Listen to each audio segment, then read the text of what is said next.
اگر مفلوج نہ ہوں اور یہ خود اگر اقرار اپنے خط کی صورت میں ریکارڈ کا حصہ نہ بناتے، اور اس کی وجہ میں آپ کو بتاؤں، یہ سارا معاملہ شروع ہی حامد رضا صاحب کی وجہ سے، یہ نہیں چاہتے تھے کیس آگے لے کے جائے تھے، لیکن سپریم کورٹ میں کیس پہنچ کے، اور یہ شیخ افضل مروت چاہتا تھا کیس جائے، اب حامد رضا ان کے درمیان آپس میں مخالفات بھی ہیں۔ دیکھیں یہاں پر ایک بڑی امپورٹنٹ چیز ہے، اب شیخ افضل مروت کو فوکل پرسن سے ہٹا دیں، ٹھیک ہے، اچھا کیا آپ نے، اگر کرتے ہیں اس طرح، ہوا تو نہیں ہے لیکن ٹھیک ہے، پھر کوئی اور ریلیاں نکالے، جلسے نکالے، اور میرے خیال میں تو شیخ افضل مروت کو بریک لے لینی چاہیے کچھ عرصے کے لیے، کنارہ کشی کرے، اور اس کے بعد جب دیکھیں میدان اور گھوڑا حاضر ہے، بہت سارے لوگ موجود ہیں، کوئی نہ کوئی سڑکوں پر نکلے، کوئی احتجاج کرائے، کوئی پارلیمانی سیاست کرائے، کوئی کٹ پتلی بنے، کوئی رانگ نمبر میں، ساری چیزیں کھل کے سامنے آ جائیں گی عوام کی۔ ویسے لڑنے کا فائدہ انہیں کیا، عوام کو موبلائز کر کے تحریک چلانی ہے تو کوئی بھی چلا سکتا ہے، تو پھر کوشش کریں پوری۔ یہ بالکل اس وقت کرکٹ ٹیم والا حالات ہے، جیسے شعیب اختر آپ کو یاد ہوگا، پاکستان کا فاسٹ بالر، قابو میں نہیں آتا، چھٹتا، ڈسپلن نہیں مانتا تھا، کھلاڑیوں سے لڑتا تھا، اسکینڈلز تھے، افیئرز تھے، بہت سارے معاملات ہیں، وسیم اکرم کے ساتھ لڑائیاں، اور سیاست ہی بہت بڑی، کچھ تو ایسی چیزیں جو یہاں کیمرے پہ بتائی نہیں جا سکتی۔ بہرحال خود شعیب اختر کہتا ہے کہ ایک میچ گراؤنڈ میں ہوتا تھا اور ایک میچ ڈریسنگ روم میں ہوتا تھا، اتنی زیادہ سیاست تھی اس وقت، ابھی بھی ہے، اب تو بڑھ گئی زیادہ۔ تحریک انصاف کے ساتھ معاملہ یہی ہے، ابھی کچھ لوگ جو جلسے جلوس گراؤنڈ میں ہوتے تھے، ابھی کچھ کے جلسے جلوس ڈرائنگ رومز میں ہو رہے ہیں۔ تو اب جو لوگ خان کے ساتھ کافی عرصے سے موجود ہیں وہ جانتے ہیں، بلکہ بنی گالہ کے بہت سارے واقعات ہیں جس میں پنجاب کی قیادت، اعجاز چودھری، فرخ حبیبی، حافظ فرحت، اور بہت سارے ایسے لوگ جب بات چیت کرتے تھے، جھگڑے کی نوبت بھی آ جاتی تھی۔ ایک وقت میں تو شاہ محمود قریشی اور جہانگیر ترین کے درمیان بھی آپ کو پتہ ہے ایک بڑا لمبا عرصہ اختلاف رہے، جاوید ہاشمی کے ساتھ بھی معاملات ایسے رہے، پارٹی میں فواد چودھری، اسد عمر اور شہباز گل کے بھی معاملات اس طرح ہوتے رہے، بہت ساری چیزیں ایسی تھیں، بہت سارے لوگوں کے ذاتی اختلاف تھے، پرسنالٹی کلیش ہوتا تھا، سیاست سے اختلاف تھی، حسد ہے، جلن ہے، کوئی خان کے نزدیک ہے، کوئی مشہور ہے، تو یہ بہت ساری ایسی چیزیں جن کی وجہ سے یہ سارے مسائل بنے۔ لیکن عمران خان ان کو کیسے حل کرتا تھا، اور طریقہ سادہ سا یہی ہے، خان نے بڑے اہم الفاظ ایک ہی بات کی، انہوں نے کہا جس نے آپس میں لڑ کے اپنی توانائی ضائع کرنی ہے وہ شوق سے کریں، لیکن اپنے معاملات مجھ تک نہ لائیں، اور نہ ہی اپنی لڑائی میں مجھے گھسیٹیں۔ خان نے کبھی بھی تحریک انصاف کے اندرونی پالیٹکس میں کوئی دلچسپی نہیں لی۔ جہانگیر ترین اور شاہ محمود قریشی آپس میں بولتے بھی نہیں تھے بعض اوقات، لیکن جب کام کے معاملے پہ خان نے جو احکامات دینے تھے، کام خان کروا لیتا تھا، ان کے ذاتی تعلقات ہوں نہ ہو، خان کو اس سے کوئی دلچسپی نہیں تھی۔ آج بھی میرے خیال میں تحریک انصاف کو یہی کرنا چاہیے، ان چیزوں پر اثر لینے چھوڑ دیں، کیونکہ دیکھیں کچھ لوگوں کا ذاتی ایجنڈا وقتی طور پر آپ کو کامیاب ہوتا نظر آئے گا، وہ اختلافات کی وجہ بنا کر توجہ حاصل کرنا چاہتے ہیں، کوئی امیچورٹی بھی ہوتی ہے، اور کچھ لوگوں کے پاس کنٹینٹ ہی نہیں ہوتا، بات کرنے کا کوئی مواد نہیں ہوتا، تو پھر مجبوراً انہیں اس طرح کے شوشے، اس طرح کے معاملات کو چھیڑنا پڑتا ہے۔ ورنہ دیکھیں ججز کا معاملہ اس وقت اتنا ہائی لائٹ، اتنا بڑا معاملہ ہے۔ امریکہ کی ابھی ایک not for profit company first Pakistan global, اس نے بھی ایک ای میل لانچ کرنے کا سلسلہ، یہ email international court of justice, Pakistan کی تمام بار کونسلز کو، تمام سپریم کورٹ کے ججز کو، بلکہ ورلڈ کورٹ آف جسٹس کی بھی بات کریں، یعنی جن اداروں کی رینکنگز وغیرہ بنتی ہیں، عدالتی نظام کہاں کھڑا ہے، ہیومن رائٹس آرگنائزیشنز ہیں، عدالتی انصاف کہاں پہ ہے، یہ تمام میڈیا کے لوگ، یہ ای میل جائے گی ڈائریکٹ، یہ انہوں نے بڑا اچھا پورٹل سسٹم بنایا ہوا ہے، آپ اس لنک پر کلک کریں تو آٹومیٹکلی وہ ای میل کھلتی ہے جس میں آپ اپنی معلومات ڈالیں، اور پھر ججز کا ساتھ دینے کے لیے اپنی آواز ان تمام اداروں تک پہنچا سکتے ہیں۔ 1 لاکھ سے زائد ای میلیں پہنچے تو پھر یقینی طور پر آپ کو پتہ ہے دباؤ تو پڑتا ہے۔ ابھی قاضی صاحب تو سوشل میڈیا کا دباؤ تسلیم کر رہے تھے، سماعت میں خود کہہ رہے تھے کہ تصدق گیلانی صاحب اس لیے چھوڑ کے سوشل میڈیا کا دباؤ تھا۔ فل کورٹ انویسٹیگیشن کا مطالبہ قاضی صاحب نے نہیں مانا، یہ بھی مان لیتے اگر دباؤ اتنا ہی تھا۔ ججز کے اہل خانہ کو دھمکیاں، کیمرے ان کے لگانا، دباؤ ڈالنا، غیر قانونی فیصلے کرانا، دیکھیں اس میں سب سے اہم معاملہ پاکستان میں سب کو پتہ ہے اس ظلم و فسطائیت کا دور تو چل رہا ہے اور بڑے عرصے سے چل رہا ہے، ان کے اہل خانہ، یہ خفیہ کیمرے، ساری وارداتیں ڈرانے دھمکانے کی، انسانی حقوق میں آپ کو پتہ ہے ہم کہاں پہنچ چکے ہیں، یہ خاص کر پچھلے 2 سال میں انتہائی پستی میں گرے۔ لیکن اب ہوا یہ کہ جب یہ ججز نے باقاعدہ طور پر ان رائٹنگ، تحریری شکل میں اس کو ریکارڈ کا حصہ بنا دیا، اب جو کچھ لکھا ہوا ہے یہ اب اس تاریخ کا حصہ بن چکا ہے۔ آنے والے ادوار میں یہ بلیک میلنگ، مرضی کے فیصلے، غیر قانونی کام، جیسے چیف جسٹس عامر فاروق یا قاضی فائز صاحب معاونت کرتے ہیں، حصہ بن چکا ہے اس کا۔ اب چونکہ اس وقت صدیق جان تو آپ کو پتہ ہے عام طور پر کورٹ رپورٹنگ وہ کرتا ہے، قاضی فائز صاحب کے ریمارکس کا بڑا اچھا جواب وہی دیتا ہے، لیکن وہ اب اعتکاف میں ہے، تو اس لیے عدلیہ اور کورٹ کی رپورٹنگ کے حوالے سے آپ کو بہت سی اہم چیزیں بتانی ہیں۔ اب اس میں سب سے اہم پہلو جو ہے وہ قاضی فائز صاحب کا، آپ ان کی خبریں، ان کے خبروں کے حوالے سے دیکھیں تو دیکھیں جتنے بھی لوگ، قاضی صاحب نے کہا نا لوگ جھوٹ بولتے ہیں، سچ نہیں بولتے، جتنی بھی خبریں فیڈ کی جاتی ہیں صحافیوں کو، ان میں 4-5 خبریں پہلے درست، پھر 1-2 اپنی مرضی کی، یہ سلسلہ تو کافی عرصے سے چل رہا ہے، یہ سب جانتے ہیں۔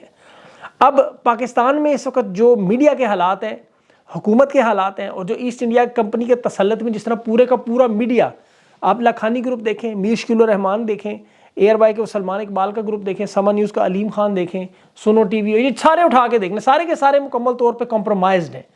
یہ میڈیا مکمل طور پر اور بےغیرتی اور بے شرمی کی اس انتہا تک ہیں کہ جب پی ٹی آئی کے مثال کے طور پر لوگوں سے کاغذات چھینے جاتے تھے، انہیں اغوا کرتے تھے، یہ میڈیا کے لوگ کہتے تھے یہ مخالف امیدوار کے مقابلے میں دستبردار ہو گئے. خان پر 200 مقدمات بنے اور یہ سب جانتے تھے جھوٹے مقدمات ہیں. آج خان کی تصویر اور آواز نہیں آئی، پوری پارٹی تباہ ہوئی، پورے ملک میں جھنڈا اٹھانے کی، نعرہ لگانے کی، کنونشن کی، بلے کا نشان سے لے کر ظلم و ستم، خواتین جیلوں تک.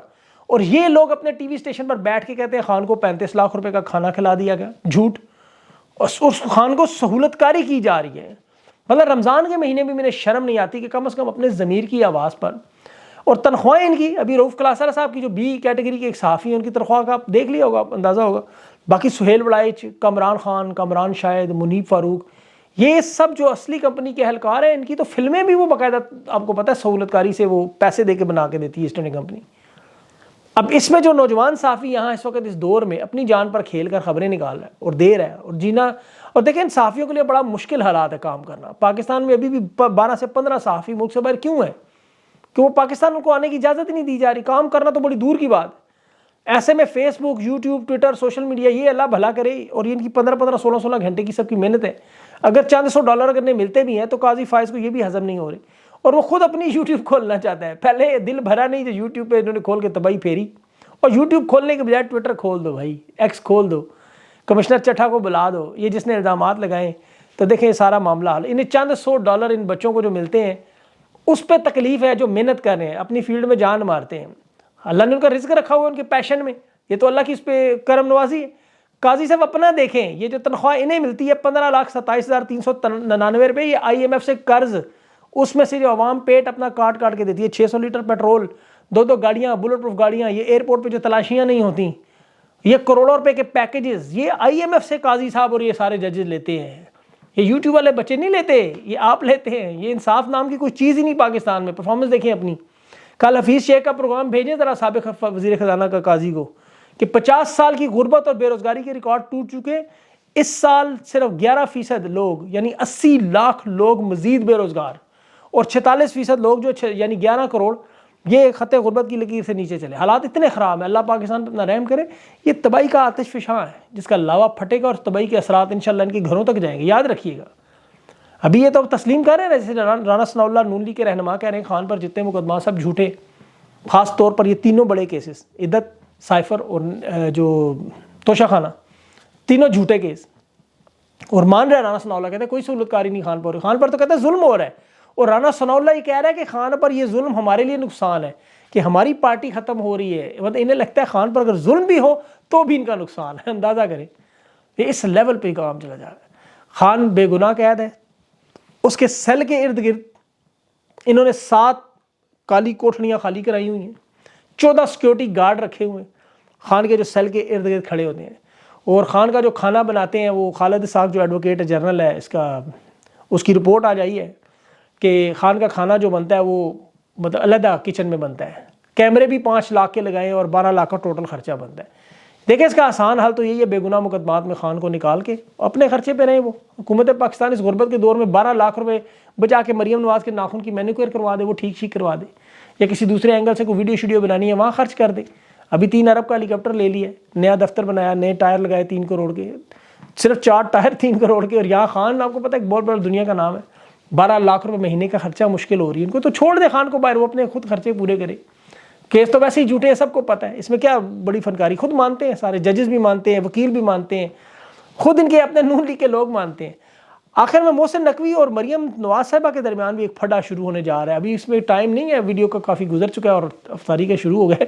تو انشاءاللہ جو ہے وہ اگلے ویلاگ میں کوشش کروں گا کور کا. اپنا خیال رکھیں، مجھے اجازت دیں. اللہ حافظ.